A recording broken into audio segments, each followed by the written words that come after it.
Ассаламу алейкум, сиздер менен Ден Соолук каналы. Кайрадан биздин көрүүчүлөрүбүз менен көрүшүп, амандашып жатканыбызга кубанычтабыз. Бүгүн көк чай жөнүндө сөз болот. Анын ден соолукка кандай таасирлери бар жана башкалар жөнүндө айтып беребиз.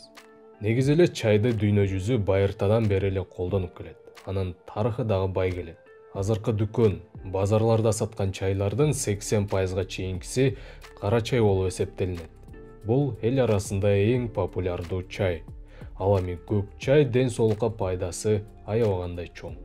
Анын курамында 500ге чейин химиялык элементтер бар. Мисалы эң эле белгилүүлөрү адамга керектүү фосфор бар, цинк, магний жана башка көптөгөн элементтер. Ошондой эле витаминдерди камтыйт. Көк чайды байма-бай, тез-тезден ичип турса эмне болот? Ден соолукка кандай таасири бар? Ден соолукта өзгөрүү чындыгында эң сонун болот. Көк чайдын дарылык касиети дагы бар. Ошондуктан видеону аягына чейин көрүңүздөр. Бул видеодо көк чайдын адамга берчү кандай эффекттери бар, бардыгын айтып беребиз. Биз менен болуңуздар. Анда эмесе көк чай Кытайда 5000 жыл мурун пайда болгон.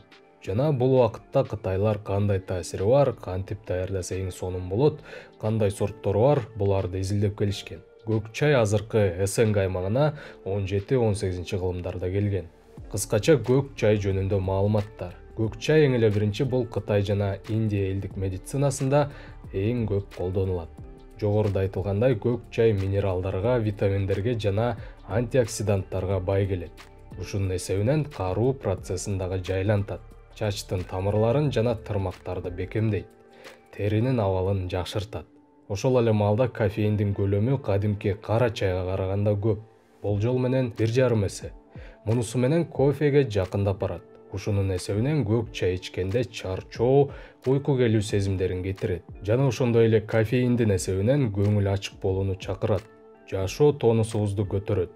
Жана ушул жерден айта кетчү нерсе, кофеинге терс көрсөткүчү бар адамдарга бул чайдын түрүн көп колдонуу сунушталбайт. Жана кофеин көп колдонгондо артериялык басымы жогорулаган адамдарга көп ичүүгө болбойт.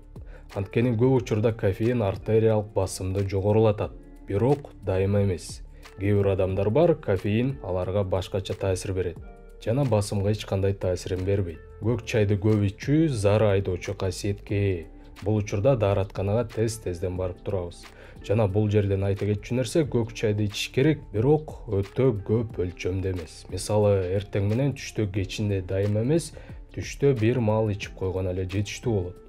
Мурунку бир чыгарылыштарыбызда кофе тууралуу айтып бердик эле, кофени көп колдонуу зыян деп. Бул жакта дагы көк чайды чектен ашыра колдонуу туура эмес. Белгилүү эми ден соолукка тийгизген таасирлерине кененирээк токтололу. Көк чай каруу процессин жайландырчу касиетке ээ. Адамдар карыган кезде Альцгеймер синдромуна, Паркинсон синдромуна көп кабылышат. Мындай оорулар биригип жалпы тил менен деменция деп атап коюшат. Мына ушундан улам 2011 жылы америкалык изилдөөчүлөр көк чайдын таасирин изилдеп жатканда Альцгеймер оорусунун симптомдорун азайта турганын аныкташкан. Альцгеймер оорусу деген жөнөкөй тил менен акылдын жетишсиздиги, эс тутумдун карыган кезде начарлоосу. Тилекке каршы ушундай оорулар кары адамдарда көп байкалат экен. Дагы бир изилдөө биздин когнитивдик жөндөмдүүлүгүбүздү жакшыртаарын аныктаган. Когнитивдик деген ойлонуу жөндөмдүүлүгүбүз, ошондой эле эске тутумубузду жакшыртаары аныкталган. Эгерде көп убакыттан бери көк чай ичсе, карыган кезде дагы ойлонуу жөндөмдүүлүк жогорку деңгээлде болот. Мээнин иштешин жакшыртат. Бул учурда мээ дофаминди көп бөлүп чыгарат жана аденозинди аз бөлүп чыгарат. Ал эми аденозин биздин нерв системабыздын иштешин жайлантат. Бул учурда чындыгында мээ жакшы иштей баштайт жана татаал нерселерди оңой түшүнүүгө дагы жардамы чоң. Мындай деңгээлге жетиши көк чайдагы кофеин жана L-тианин деген заттын эсебинен болот. Бул жактан көк чай кофеге караганда жеңил дагы, эффектиси көп убакытка чейин созулат дагы. Көк чай арыктоого дагы жардам берет. Албетте бул жакта көк чай ичсем эле арыктап кетем деген туура эмес. Негизи эле арыктоо бул комплекстүү иш-аракет. Жеген тамактарыңыздын калориясын эсептөө, физикалык активдүүлүк, диета дегендей. Жана ушул жерден көк чайды өзүңүздүн тамактанууңузга же диетаңызга кошуп алсаңыз эң сонун чечим болот. бирок арыктоо учурунда көк чайыңызга шекер кошпоо сунушталат. Көк чай колдонуу менен арыктоо учурунда изилдөө дагы жүргүзүлгөн, ага 250 адам катышып 12 жума созулган. Алардын арасынан тамактануусуна көк чайды колдонгондор тез арыкташкан, анткени көк чай денедеги метаболический процесстерди тездетет. Көк чайдын дагы бир өзгөчөлүгү, ал онкологиялык ооруларды профилактика кылып алдын алат. Америкалык улуттук институтунан изилдөөчүлөр эмненин эсебинен профилактика кыларын изилдешкен. Алар көк чайдагы полифенолдун эсебинен ушул эффектти берерин аныкташкан. Ошондой эле көк чай антиоксиданттарга бай келет. Барыңыздарга белгилүү, антиоксиданттар дагы онкологиялык ооруларды профилактика кылганга дагы жардам берет. Албетте, көк чай профилактика кылат деп эле көп ичүү туура эмес, чеги менен колдонуу керек. Жана онкологияны профилактика кылган азыктардын бири гана, бирок пайдасы албетте бар. Көк чайдын дагы бир кызыктуу эффектиси бул ооздогу жагымсыз жыттардан арылтат. Бул дагы косметический бир эффект. Дагы бир кызыктуусу көк чайдагы катехинда. Алар стрептокок бактериялардын көбөйүшүнө жол бербейт. Бул бактериялар ооз көңдөйүндө кездешет. Бул учурда жөн эле ооздогу жагымсыз жытты кетирбей, бактерияларга каршы дагы жыйынтык бере алат. Жана көк чайдагы катехин кариестин пайда болуусун дагы азайтат. Мына ушундай экен достор. Андан ары кеттик, көк чайдын жүрөк кан тамырларга пайдалуулугу. Бул өтө маанилүү, анткени акыркы жылдарда жүрөк кан тамыр ооруларынан көз жумгандар көбөйүүдө.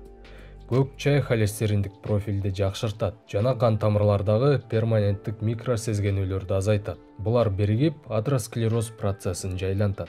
Инсульт боюнча изилдөөчүлөрдүн группасы эгер күн сайын көк чай колдонсо, атеросклерозго кабылууну 31%га түшүрүүнү аныкташкан.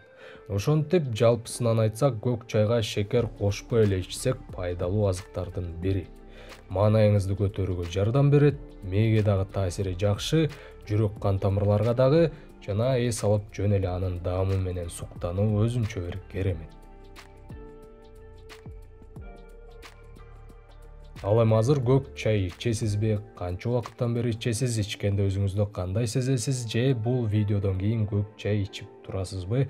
Комментарий жазып калтырып коюңуз. Сиздер менен Ден соолук каналы болду. Видеонун описаниясындагы биздин пайдалуу каналдарга катталууну унутпаңыздар. Кийинки видеодон жолукканча сак саламатта жана ден соолукта болуңуз.